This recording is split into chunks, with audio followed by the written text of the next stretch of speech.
Hi hello నమస్తే, నేను మీ కట్టా కార్తిక్.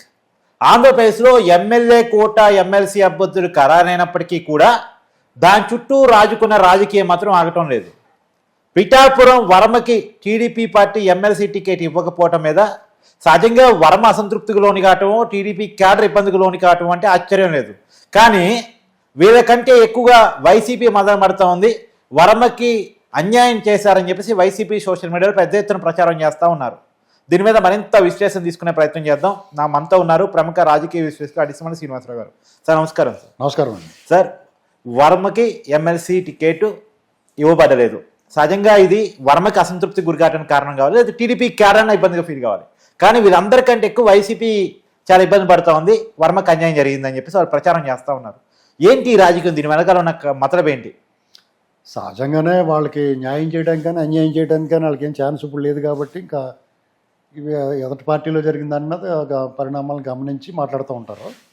అవసరమైతే అయినా సొంత దొరికితే ఒక అగ్గుపలు గీసేయచ్చు అనేది సహజంగా ట్రై చేస్తారు. అది అందులో మనం తప్పట్టాల్సిన అవసరం లేదు. ఎందుకంటే ఇప్పుడు తేలు ఉందండి, తేలు తెలుసు కదా, తేలు దాన్ని రక్షించడానికి ఒక పంతులు గారు నది ఒడ్డుని స్నానం చేసి పైగా ఒడ్డుకి ఎక్కుతుంటే ఓ తేలు చిన్న కాలంలో కొట్టుకుపోతూ ఉంటుంది. ఓకే, చిన్న తాటాకి ముక్క మీద. ఓకే, అయ్యో పాపం అని చెప్పేసి దానికి తీస్తాడు. పోతుంది కదా, చూస్తూ ఉండలేక మన నీళ్ళ నుంచి బయట తీస్తాడు. భగవద్ అనుగ్రహం, దేవుడు భక్తుడు కాబట్టి అర్చన చేస్తూ ఉంటాడు కాబట్టి భూతదయ ఉండి అయ్యో పాపం అని దాన్ని రక్షించడానికి ట్రై చేస్తాడు. తేలు కరుస్తుంది ఆయన్ని. ఓకే, మరి అప్పుడు అయినా సరే దాన్ని చెప్పుతో కొట్టి చంపేయకుండా వదిలేస్తాడు. పక్కన మీలాంటి వాళ్ళు ఎవరో అడుగుతారు, అదేంటండి పంతులు గారు, అయ్యవారు దాన్ని మిమ్మల్ని కరిసింది కదా, మిమ్మల్ని రక్షించారు, ఉపకారం చేశారు, అది మీకు అపకారం చేసింది, మిమ్మల్ని కుట్టి విషం పంపించింది, మీరు మిమ్మల్ని బాధ పెట్టింది, దాన్ని అటువంటి విషపురుగుని చంపేయాలి కదా అని చెప్పి అడుగుతారు. ఆయన ఏమంటాడంటే అందరూ అనుకునే కోణంలో కాకుండా ఇంకో కోణంలో ఆలోచించాడు. ఆయన తేలు వైపు నుంచి ఆలోచించాడు. తేలుకి తన సహజ బుద్ధి ఏంటంటే తేలు కొండి ఉంటుంది, దాంతో దాన్ని తాకినా దాన్ని సమీపంలోకి ఎవరు వచ్చినా లేకపోతే అది అంతటా అదే వెళ్ళి ఆ బుద్ధి ప్రకారం తేలు కొడుతుంది. అది సహజ గుణం, అది దాని సహజ గుణానికి విరుద్ధంగా ఎందుకు ప్రవర్తిస్తుంది. మన సహజ గుణం మానవుడిగా భగవంతుని నిత్యం ఆరాధించేవాడిగా ఇతరులకు సహాయం చేయాలనుకున్నాను. నేను నా సహజ గుణం నేను ప్రదర్శించాను, దాని సహజ గుణం అది ప్రదర్శించింది, అందులో తప్పే ఉందో అందుకనే దాన్ని ఏం చేయలేదని చెప్తాడు. అలాగే వైసీపీ వాళ్ళు వాళ్ళ సహజ గుణం ఏంటంటే పచ్చి అబద్ధాలు మాట్లాడడం, ఎక్కడన్నా స్పేస్ లేకుండా అగ్గిపెట్టడం, ప్రాంతాల మధ్య కులాల మధ్య మతాల మధ్య అగ్గిపెట్టడం అనేటువంటి వాళ్ళ సహజ లక్షణం అది. దాని గురించి మీరు పెద్ద వర్రీ అవ్వక్కర్లేదు. అయితే ఇక అసలు విషయానికి వస్తే వర్మ గారికి ఎమ్మెల్సీ అవకాశం దక్కకపోవడం దురదృష్టకరం. ఎందుకంటే ఆయన పూర్తి అర్హుడు. ఎందుకంటే చంద్రబాబు నాయుడు గారు, పవన్ కళ్యాణ్ గారు ఇద్దరు కూడా ఆయనకి హామీ ఇచ్చారు. మొట్టమొదటి విడతలోనే నీకు ఎమ్మెల్సీ కింద తీసుకొస్తాం, మీకు టికెట్ త్యాగం చేశావు కాబట్టి. పవన్ కళ్యాణ్ గారు కూడా అలాగే అన్నాడు. ఆయన కూడా పవన్ కళ్యాణ్ గారిని గెలిపించి తీసుకొస్తున్నాడు. బాగా సాగింది. ఇప్పటికీ ఆయన అదే మాట చెప్తున్నాడు వర్మ గారు. ఆయనకు అవకాశం రాకపోయినా ఎంతో కొంత లోపల చివుక్కుమంటది. అవును, మరీ బాధ లేకుండా బలిగిచ్చారని. అంటే ఆయన చివుక అంటాం కంటే ముందు చివు కనిపించడానికి వీళ్ళు ఏం చేయాలో చేస్తున్నారు వైసీపీ వాళ్ళు. అలా కాదండి, తనకి చివుక్కుమనకుండా ఎందుకు ఉంటుంది, గ్యారంటీకి ఇస్తారో తనకు అనుకుంటాడు. ఒకవేళ రానప్పుడు అయ్యో ఈసారి రాలేదండి ఎంతో కొంత చివుక్కుమంటది కదా, దాన్ని మళ్ళీ ఆయన సర్దుకున్నాడు. చంద్రబాబు నాయుడు గారు, లోకేష్ గారి మీద నమ్మకం ఉంది, వాళ్ళు అడుగు జడలు నడుస్తాం, పార్టీని బలోపేతం చేస్తాం, అది ఆయన చెప్పాల్సిన వివరణ చెప్పుకున్నాడు.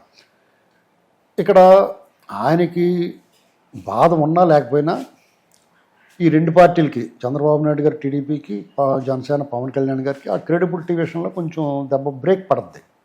చిన్న బీట పగులు ఆ క్రెడిబిలిటీకి. ఎందుకంటే వీళ్ళు మాట ఇచ్చారు ఇవ్వలేదండి. అయితే ఈ వాళ్ళతోటి ముగిసిపోలేదు కదా కథ. అవును, ఇంకా 4 ఏళ్ళు ఉంది, ఇంకా బోడని అవకాశాలు ఉంటాయి. ఏమో రాజ్యసభ పంపిస్తారేమో తెలుసు. ఇప్పుడు అది చెప్తానండి, ఎమ్మెల్సీ ఇస్తే ఒక నియోజకవర్గంలో ఒక ఎమ్మెల్యే, మంత్రి, డిప్యూటీ సీఎం ఒక పవన్ కళ్యాణ్ గారు ఉన్నారు. ఇక్కడ ఈయన ఎమ్మెల్సీ, అదే నియోజకవర్గానికి చెందిన వ్యక్తి. అక్కడ మళ్ళీ ప్రోటోకాల్ ఇబ్బంది లేకుండా ఈయన ఏకంగా రాజ్యసభ పంపిస్తారేమో 6 ఏళ్ళు. కాబట్టి ముందే తొందరపడి ముందే కొయ్యకూడదు. సహజంగానే కొంత అసంతృప్తి ఉన్నమాట వాస్తవం. ఇక టీడీపీ ఇచ్చిన ఎమ్మెల్సీలు చూసుకుంటే 2 బీసీలకి ఒక ఎస్సీకి ఇచ్చారు. అవును. వాళ్ళ పార్టీ వరకు వాళ్ళు సామాజిక న్యాయం పాటించారు. కొంతమందికి అవకాశం ఇంకా ఇవ్వాల్సిన వాళ్ళు ఉన్నారు, వాళ్ళకి ఇవ్వలేదు. ఉమా గారు ఉన్నారు, ఇంకా 300 మంది ఉన్నారు, చాలామంది ఉన్నారు ఇంకా ఇవ్వాల్సిన వాళ్ళు. అవును. వాళ్ళందరికీ మర్చిపోయి బీటీ నాయుడికి 2సారి ఇచ్చారు అంటే దానికి మరి వాళ్ళ కారణం, మనకు తెలియని కారణాలు ఉండొచ్చు, లేదా పార్టీకి మనకు తెలియకుండా ఆయన చాలా పనిచేసి ఉండొచ్చు. అలాగే బేదా రవిచంద్ర యాదవ్ కమ్యూనిటీ నుంచి ఆయనకి ఇచ్చి ఉండొచ్చు.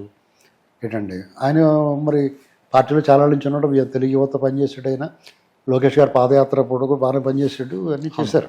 అయితే అగ్రెసివ్గా జగన్మోహన్ రెడ్డి పరిపాలన మీద, అరాచకాల మీద అగ్రెసివ్గా యుద్ధం అయితే చేయలేదు, అందులో గ్యారంటీ అది. మీకు అలా అగ్రెసివ్గా ఫైట్ చేసిన వాళ్ళు కొంతమందికి అవకాశం రాక జైలుకి కట్టేయాలి, అతనేం జైలుకి కట్టేయం వెళ్ళలేదు. ఈ జైలుకి కట్టేయాలని వాళ్ళకి మాకు వచ్చి ఉంటే బాగుండు అనుకుంటారు. యుద్ధం కదా చేశారు వాళ్ళు. కానీ తెలుగుదేశం పార్టీ ఇలాంటి పార్టీ, రాజకీయ పార్టీ ఈ దేశంలోనే అరుదైన పార్టీ. వాళ్ళు సామాజిక న్యాయం విషయంలో పెర్ఫెక్ట్గా ఉంటారు. అసలు ఎక్కడ కూడా తూకం ఎత్తారు జాగ్రత్తగానే. ఆ విషయంలో మనం ఆ పార్టీ వరకు వాళ్ళు తప్పట్లేం, ఆ అధిష్టానం వాళ్ళ ఇష్టం. ఇక బీజేపీ దగ్గరికి వచ్చినట్టుగా వాళ్ళు మిత్రపక్షం కూటమిగా ఒకటి జనసేనకి, ఒకటి బీజేపీకి ఇచ్చారు. జనసేన నుంచి ఆల్రెడీ నాగబాబు గారికి మంత్రి పదవి డిక్లేర్ చేసి ఉన్నాడు, ఈయన చంద్రబాబు గారు డిక్లేర్ చేశాడు. మరి అటువంటిప్పుడు ఎమ్మెల్సీ అవకాశం ఇచ్చారు, మంత్రి పదవి వర్గంలో తీసుకుంటారు. ఇంకా దానికి కూడా అందరూ ఊహించిందే కాబట్టి పెద్ద ఇది లేదు. మధ్యలో ఆయన రాజ్యసభకి వెళ్తాడో లేకపోతే కార్పొరేషన్ చైర్మన్ అవుతాడో, అలా మంచి మంచి వార్తలు వచ్చినాయి, కానీ ఇది కన్ఫర్మ్ అయిపోయింది. ఇక బీజేపీకి ఇచ్చిన ఎమ్మెల్సీ వాళ్ళకి ఒకటి కేటాయించారు. బీజేపీకి 8 మంది ఎమ్మెల్యేలు ఉన్నారు కదా సార్, నిజానికి కేటాయించాల్సిన అవసరం లేదుగా. మీకు అక్కడ ఎమ్మెల్యే లెక్క ఉండదండి, అదే వాళ్ళకి కూటమి, కూటమిలో వాళ్ళు అడుగుంటారు మాకు ఒకటి ఇవ్వండి అని. సరే అని ఒకటి ఇచ్చారు. వీళ్ళు ఇచ్చినప్పుడు ఆఖరి నిమిషం వరకు ఎవరికి ఇస్తున్నారు వీళ్ళకి కూడా తెలియదు. ఆఖరి నిమిషంలో అది బీఫామ్ వచ్చింది, చూశారు కదా, ఆగమేఘాల మీద వచ్చాడు, విమానాల్లో గట్ట వచ్చారు వాళ్ళు వీళ్ళు అందరూ వచ్చి ఆ బీఫామ్ పట్టుకుని 15 నిమిషాలు 20 నిమిషాల ముందు వచ్చి నామినేషన్ వేసాడని నాకు కూడా తెలియదు, సోమవారం పొద్దుందాకా అన్నాడు అతను. ఎవరో సోమవీర్రాజు. అంటే ఇందులో మనం తెలుగుదేశం పార్టీని కానీ వీళ్ళని ఎవరిని కూడా నిందించాల్సిన అవసరం లేదు, ఫస్ట్ పాయింట్. పైగా బీజేపీకి కూటమిలో పార్టీకి వాళ్ళ పార్టీకి ఇచ్చారు. ఆ పార్టీ ఎవరికి ఇచ్చుకుంటే వాళ్ళు ఇష్టం అది. కానీ ఇంకోటి ఉంది సార్, ఇక్కడ సమస్య ఎక్కడ వస్తుందంటే సార్, బీజేపీ ఎవరికి ఇచ్చింది అనేటువంటి దాని మీద సమస్య వస్తుంది. బీజేపీ ఇటీవల కాలంలో మీరు అవునన్నా కాదన్నా ఎవరు గొడ్లు చించుకున్నా ఎవరు నన్ను తిట్టుకున్నా పర్లేదు, గత 5 ఏళ్లలో ఆంధ్రప్రదేశ్కి తీరణ ద్రోహం చేసింది బీజేపీ పార్టీ, కేంద్రంలోని పెద్దలు, అందులో అనుమానం లేదు. సర్వనాశనానికి సహాయం చేశారు. జగన్మోహన్ రెడ్డి పరిపాలన, మోడీ పరిపాలన అనేటువంటి డిఫరెన్స్ లేకుండా చేశారు. జగన్మోహన్ రెడ్డి మోడీ గారిని, అమిత్ షాని అండ చూసుకుని రెచ్చిపోయాడు. అంటే సామంతరాజు లెక్క. ఇది వాళ్ళే చేయించారు. చంద్రబాబు గారిని దారిలో పెట్టుకోవడానికే, ఏంటి బాబు, చంద్రబాబు గారిని దారిలో పెట్టుకోవడానికే, లేదా ఈయన అణిచేయడానికి, ఈ పార్టీని ఖాళీ చేసేయడానికి ప్లాన్ చేశారు. కానీ కుదరలేదు. జగన్మోహన్ రెడ్డి అంతకన్నా చండాలంగా చేసాడు కాబట్టి వాళ్ళు చెప్పిన దానికంటే ఎక్కువ చేశాడు. ఈ పోకమంటే ఈ పోకలేదు, అతను ఇంకో చోట చూసుకున్నాడు. అంచేత మొత్తానికే సార్ బోర్బోయి ఇడితో మనం మునిగిపోతామని వాళ్ళు ప్లేట్ మార్చేసి చంద్రబాబు గారు ఒప్పుకోడేమో అని చెప్పి జైల్లో కూడా పెట్టించి లైన్లో పెట్టుకున్నారు అనేటువంటిది జగమెరిగిన సత్యం. దీని ఊరికే మసిపూసి ఏదో షుగర్ కోటింగ్ మాటలు మాట్లాడాల్సిన అవసరం లేదు. అవును, చాలా మందికి టీడీపీ శ్రేణులు ఎవరికీ కూడా బీజేపీతో పొత్తు ఇష్టం లేదు, ప్రజలకు కూడా. అవును. కానీ చంద్రబాబు నాయుడు గారు చాలా కన్విన్స్ చేశాడు. మనకు రేపొద్దున అభివృద్ధి చెందాలంటే కేంద్ర సహాయం అవసరం, కేంద్రంతో సఖ్యతగా ఉండాలి.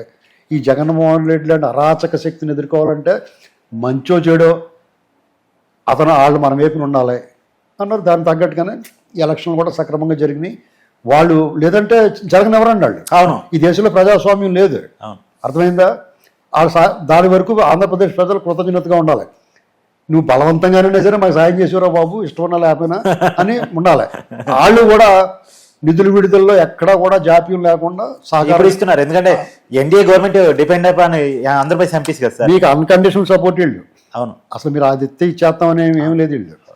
వీళ్ళంత వాలంటరీగా ఉన్నారు. వాళ్ళు కూడా అలాగే అమరావతి నిధులు కానీ, పోలవరం విషయం కానీ, స్టీల్ ప్లాంట్ విశాఖ ముక్కు కానీ, వేరే పెట్టుబడులు కానీ ఏదైనా సరే ఆగమాగాల మీద తక్షణం వీళ్ళకి కావాల్సిన విధంగా విడుదల చేస్తున్నారు. అవును సార్. ప్రపంచ బ్యాంక్ నుంచి వేరే కేంద్రం గ్రాంట్, ఇది గ్రాంట్ కింద లెక్క, అప్పు మేము కట్టుకుంటాం, ఆంధ్రప్రదేశ్కి ఏమీ సంబంధం లేదని చెప్తున్నారు. అవును, అంతవరకు రైల్వే జోన్ లాంటివి కూడా చాలా చాలా 10 ఏళ్ల నుంచి వెనక్కి పెండింగ్లో ఉన్నాయి కూడా వాళ్ళు క్లియర్ చేస్తారు. చేస్తున్నారు. అవును, చంద్రబాబు నాయుడు గారు చాలా గౌరవ మర్యాదలు దొక్కుతున్నాయి, వాళ్ళతో సఖ్యత బాగుంది.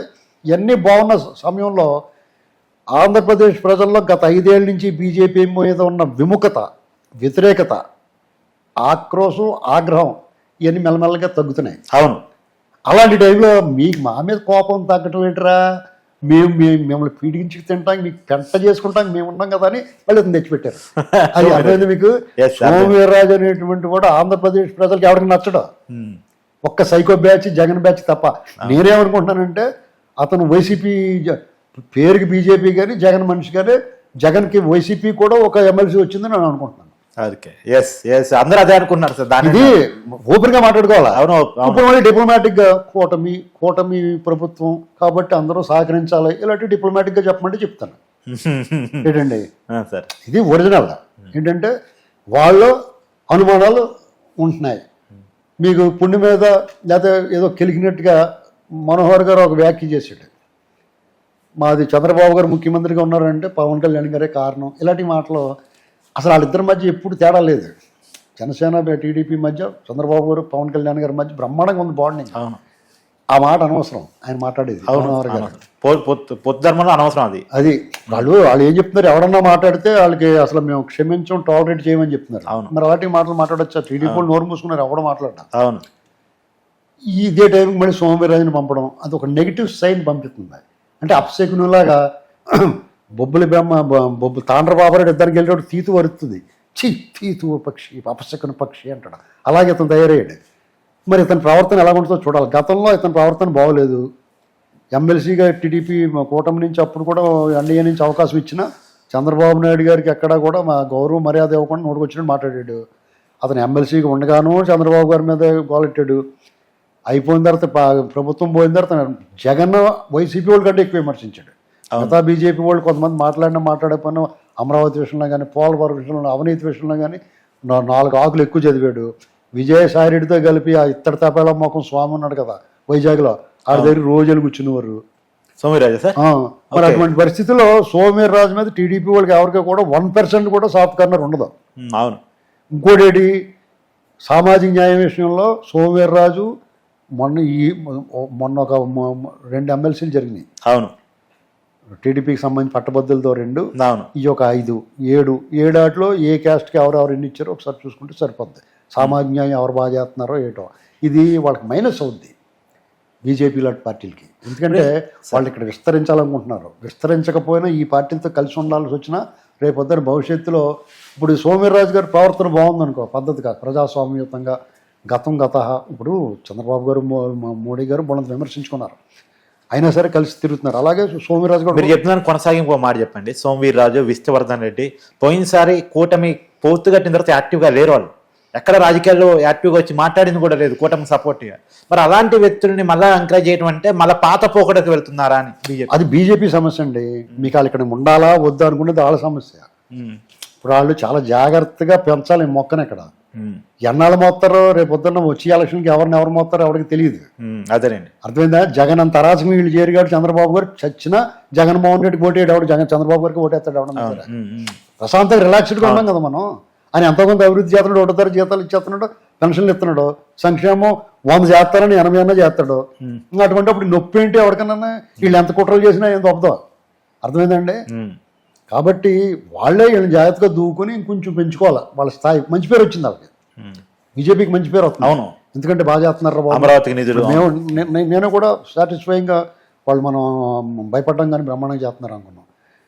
మీరు అంత సంతోషంగా ఎందుకుంటారా మీకు అని చెప్పేసి దిష్టి బొమ్మను పంపాలి కాబట్టి పంపారు వాళ్ళు.